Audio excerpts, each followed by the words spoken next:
Hello, my friends. It's Katie Rubin, your friendly neighborhood modern mystic, energy healer, divine light channel, who is adjusting her volumes and her lights. How are you? Good to see you. Happy Monday. Oh my gosh, I'm sitting in your Akashic Records, the Akashic Records of the group of people for whom this video is. For whom this video is, you get it. I need to tell you a couple things. Number one, okay, I'm a little like brain, what? This past week, Cassidy Brown and I, my co-host on my podcast, All the Answers, which if you're not listening to All the Answers, it's free. And we open the Akashic Records every week and it's amazing and you should listen to it. Or not, you have free will. I'm not the boss of you. Hey! We opened the Akashic Records of consciousness itself and it blew my fucking lid off. And felt amazing. And I said to Cass at the end of the episode, can we do this every week? Can we just open the Akashic Records of consciousness every week? So I don't know if we're going to do that, but we're going to do it a lot more. Because boy, did we learn some interesting shit. We talked with consciousness about the Mandela effect. We talked about the relationship between God or spirit and consciousness itself. We talked about time travel, all kinds of shit. This week, we're going to be talking about timelines, hopping timelines. We have a special guest, an energy healer, master healer friend of mine, who Cece Treadway, who is an incredible healer and who is working with her clients with timeline hopping. Right when I was saying to Cassidy, can we talk about timeline hopping next week? Let's do that in the records. Anyway, I am particularly excited about our most recent episode, so I had to tell you about it here. Now, I have pulled your 3-card spread for the week. Podcast is called All the Answers. It's free everywhere you get podcasts. But go to whatsoundsawesome.com and get it there. Because our buddy who produces it, Desmond McNeese, that's his website. All right, here's your cards, friends. I already pulled them. Recent past is the One Ring Circus. I'm going to talk about all these in 1 second. We're in the wide open position in the middle, and the outcome is the details card, which in my personal life, having Pisces moon, details. I don't like them. I don't want to pay attention to details, and as a result, this comes up for me a lot, because if you haven't noticed, in life, details are kind of important. I don't give a fuck, but you have to give a fuck on this planet. So how many of you can relate to having certain qualities that make you quite who you are? Gifted, special, unique, serving the world in your unique way. But the other side of the coin of that same quality is a challenge. That's called being a person. So we don't have to judge ourselves anymore. Please, if you're out there being gifted in one way, but the other side of that gift is like, you're bad at science, or you're bad at peeling oranges, or time management, or whatever it might be. We want to do our best to be better at the things we struggle with, but it's okay to not be organically great at everything first try. Details, not my forte. Have I gotten way better at doing them? Yeah. Because you have to in life, and I'm a pragmatist. I'd say I was a 0 of goodness at details. I'd say I'm about a 6 now. Cassidy Brown might disagree with you, but I'm going with 6. Maybe 7.5 on a good day. All right. So mercy and compassion, my friends, for yourself. Whatever you're struggling with, you're working on it. And if you're not working on it, get busy working on it, bitch. But don't beat yourself up about it, because guess what? That doesn't get you where you're going any faster. We think in this reality we have to judge ourselves into changing and healing. And I'm so fat, I'm going to lose weight. That's ew, ick. No, that is the old world way. We don't do that to ourselves. We go, I can't breathe really well and my body doesn't feel great. And I think I'm going to eat differently because it feels better for me. Because you know why? I love me. And if you don't love you, that's when it's time to do some energy healing work. KatieRubin.com. Or you come to healing class and we talk about it. All right. The recent past is the One Ring Circus card. You're capable and competent. So in the recent past in your life, in some way, you've been being this energy, or this energy has been being asked of you. Independence is key now as you step into your journey today. Others may not have the vision or resources that you need. Recognize that all the wisdom you've acquired along the way makes you particularly competent, capable of moving forward with self-assurance. Self-reliance is important. Another aspect to consider is creating and maintaining clear boundaries between you and another. Remember, this is the recent past card. We recently had something to do with this energy. And look how this little U, metaphoric U, is atop a elephant by itself in the middle of the ocean on a rock with the moon, wearing his wacky hat. That's because you're being you, and you know some stuff, and you've had to trailblaze a little bit because people around you don't really know the thing that you know, and so you get to be a one-ring circus when you need to be. Another aspect to consider is maintaining clear boundaries between you and another. Be discerning about your partnerships at this time. When you know who you are and have a healthy sense of where you end and others begin, you're able to enter into the best kind of relationships and will attract people who mirror back your wholeness. Interdependent relationships are always mutually supportive. I guess that's all Squeezle needed to hear for today. She got her lesson. She's out. Stimulating and transformative. You can achieve anything at this time. So this is about trust yourself, trailblaze, and have boundaries. Be aware of who needs your boundaries put on you for them. Nothing wrong with boundaries. Boy, are we codependent in this culture. Nobody wants to have any boundaries to take care of themselves. That's why you need a self-pres 8 Enneagram speak spiritual teacher to be like, self-pres yourself. Pres yourself. Preserve yourself. When you don't healthfully preserve yourself, cheers my espresso shot to you. Let's take one, shall we? Look, if you don't put your mask on before you go serving the people or doing your thing, you're not going to be able to do your thing or serve the people for very long. I'm checking out my roots. What do you guys think? Super duper roots. I'm kind of digging it right now. I'm kind of going, I am in my 40s. Who am I trying to kid? Nobody. This is wisdom. This is wisdom earned. I remember when I was a kid, we're going to come to this middle card. My mother had a friend, and the friend said to me, your face is the map of your life. She said, why would I ever she was in her mid-40s or something. She said, why would anyone ever do plastic surgery? This is not me judging you if you've ever done plastic surgery. I think about getting my 11s done like every other day. Look. Sometimes I want to get them done. She said, your face is the map of your life. This is my life. Shit has occurred, and now those are there. Why would I want to change the map of my life for the sake of vanity, for the sake of this culture's point of view about what I should look like? Fuck you, our culture. Okay, wide open. Here we are. You're free to express your uniqueness to the world and share in all the bounty of life's endless possibilities. My goodness! All manner of opportunities are presented to you at this time. The wide open card, gross, is a signal that you're able to truly manifest your dreams and that your goals are in sight. Don't remain small and contracted. Instead, expand your horizons beyond what you believe to be your limitations. You have a unique voice that needs to be expressed in the world. The universe is supportive of new ideas and approaches at this time, so speak up and speak out.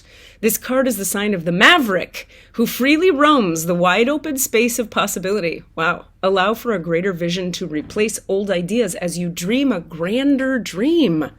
Yes, this deck of cards. Yes. Yeah.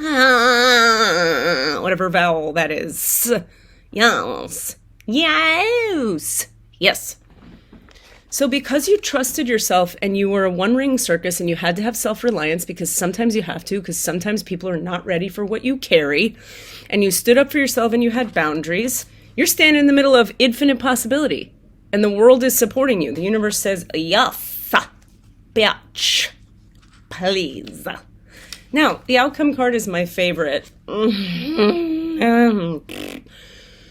The most powerful patterns are created within the tiniest details. Pay attention. Fuck you. Except I will. This is the time to be aware of the fine print in all areas of your life, for shiz. Look at the details and leave the broader strokes for another time. When this card appears in a reading, it's assigned to finesse a project, make small but meaningful gestures, or add a personal touch to your correspondence. Be aware that what you need to know lies in the details. If you're entering into an agreement of any kind, pay attention to them before, not after, when it's too late. Boy, is that a lesson I've learned many times in my life. This is why I say I hate details, but I surrender to them. Because I've been burned, you guys, so many times by being like, details, and then I'm fucked because I didn't detail up front. My whole life is just me failing and learning shit and then being like, hey, want to fail less? Don't do what I did. That's my whole life. Be aware that what you need to know lies in the details. If you're entering into an agreement, pay attention before, not after, when it's too late. Clarity and transparency are key. You can gain great understanding by observing the minute body language, offhand remarks, and fleeting facial expressions that reveal the larger picture. You ever been in that situation where you feel the vibe from someone and you're picking up a red flag and you're like, I probably shouldn't go into business with this person. But no, I must be being judgmental. I don't want to be a judgy McJudgerson. I don't want to be critical. I'm going to be nice and pretend that I don't have that heart knowing or that gut knowing or that little ping in my mind. Girl, if you get that ping in your mind or your heart or your gut, you better listen up. Because that is the psychic antenna of your physical form speaking to you. That is awareness coming through the vehicle of your body-mind organism. That is the point of having a freaking nervous system, is to listen to the warning signs that it gives. But we are programmed, you guys, in this culture. And I'm not talking conspiracy theory fucking programming. I'm talking about just normal social fucking programming. Billboards, magazines, TV, culture, your family, because they're programmed too. We love them. They're great. And they're programmed to, disregard our own subtle awareness out of trying so goddamn hard to be nice. And I'm going to leave you with this idea. There is a very important distinction. We talked about this in one of my healing classes the other day. Can't remember which class or which day. It's all a blur. But the difference between nice and kind, which is an idea I personally learned through Access Consciousness, a system I do not work with anymore, but boy, did they teach me some really great tools and skills, some of which are still relevant and applicable to my life, some of which are not, which is a tiny little spiritual lesson there. You don't have to leave a thing and hate it entirely and put it into a dark closet and go, they're terrible because I left. No, you could be like, I'm taking what I like. I don't need to judge them. They can be what they are. I am what I am. I took what I took. I'm moving forward in my reality. And everybody gets to be who they are without any need to make somebody else wrong. Okay, anyway, kind and nice. They talked about kind and nice. Nice is where I'm people-pleasing you, and I want you to feel comfortable. So I'm not going to tell you the truth because God forbid you get angry with me, and then I feel bad. So when we're being nice, it's actually quite self-centered. I'm being nice to you so that you'll like me, which is based in a self-centered fear that I'm not lovable. If I'm being kind to you, I'm going to tell you the truth as I experience it with kindness in it. I'm going to be merciful and compassionate, but I'm going to tell you the truth. So here's a great example of kind versus nice. Your friend is shooting heroin just every other day. And they say to you, like, it's not a problem. It's just a tiny little bit of heroin, and I just put it into my neck, so it's no big deal. It just, like, goes into my brain for a second, and then it's gone. It's no big deal. And they're minimizing their heroin use. I'm using a silly example to make a point, because this doesn't happen, where someone shoots heroin in their neck and then says it's not a problem. Although, maybe it does. I'm sure it does somewhere happen. Point is, your friend is minimizing it. Now, if you're going to be nice, you're going to be like, okay, I got you. Good point. You got it. You do you. If you're an actual good friend, you're going to say like, hey, so listen, you do you. And I just need to share, I'm concerned about you because what I know about heroin is most people get addicted to it and it makes them very, very sick and it ruins their life and then they can die. And I love you and I'm afraid you're going to die if you keep shooting heroin into your neck. What a weird example. Every other day. Now, I'm not going to, I can't change you. I can't make you stop shooting heroin, but like I am concerned. And I'm going to also say I have a boundary around this. If you keep shooting heroin, I'm going to have to like back away from this friendship because it's too painful for me to watch you die at your own hand. It's too painful for me.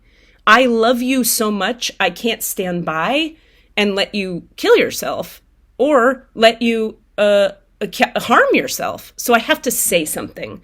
That is called kindness. And your boundaries that you set for yourself around their behavior, it's not about making them wrong. It's about you taking care of you. Your boundaries that you set around their behavior teaches them how painful their behavior is to you, that you need to put a boundary around yourself. So whether they get it or not in the moment is not the point. My codependent clients and students are always saying, but they didn't even get it. They didn't even understand. So what was the point of the boundary? And I'm going, the boundary's for you, bitch. Not the boundary is to protect you. So you're safe. And the boundary shows them that their behavior is pushing people out of their life. That is kindness. To show someone the actual effect of their actions is kind. If I'm going to codependently people please them and stroke them and go, you do you, shoot that heroin, I got no judgment. That's me being afraid to tell the truth, which is actually not kind to that other person. Have I helped them at all in any way by, what's that word, enabling them with their heroin use? No. So heroin is a ridiculous example because I'm taking it wide and broad to make a point, but you guys, you can apply this to so many things, smaller and way less life-threatening than heroin. I love you. Let's see, what do I have to tell you about? The podcast, All the Answers podcast, join our Patreon, listen to it. It's free. We put it out every week. This week, we're going to talk about hopping timelines. I'm really excited about it. We're going to get into the Akashic records of consciousness itself again. Oh my God, I love it so much. I love it so much. And, oh yeah, I am starting something that we don't have the perfect name for. If some of you remember a bunch of weeks back, a bunch of months ago now, I was doing a weekly healing online on a Facebook Live. We've decided to create a new version of that, and it's sort of like Katie Church, but not. I'm going to do a weekly Facebook Live Wednesday nights. Right now, the time is Wednesday nights at 5:30 p.m. Eastern, where I'm going to talk about trauma healing. I'm going to talk about integration and becoming a whole, healthy person. I'm going to talk about spiritual consciousness. I'm going to talk about all kinds of high-level woo-woo stuff and how it relates to you becoming whole and healed and conscious and awake in this body and in this life. We're going to talk about star beings and Christ light and the difference between the prophetic lineages. We're going to talk about what is spiritual bypass. We're going to talk about owning your own side of the street, self-responsibility, and how that relates to activating your light body. We're going to talk about all kinds of cool shit. And it's going to be free, and it's going to be Wednesdays at 5:30 for 1 hour. You will be able to ask questions in the chat. Some of those Wednesdays, I will do an energy healing for the group. It probably won't be every time, but we'll see how that goes. So coming out for some wisdom, some teachings, always, as always, in my comedic, irreverent style. And yeah, let's learn and laugh and do some energy healing. It's time. I love you guys. Take good care. Be in touch. Bye.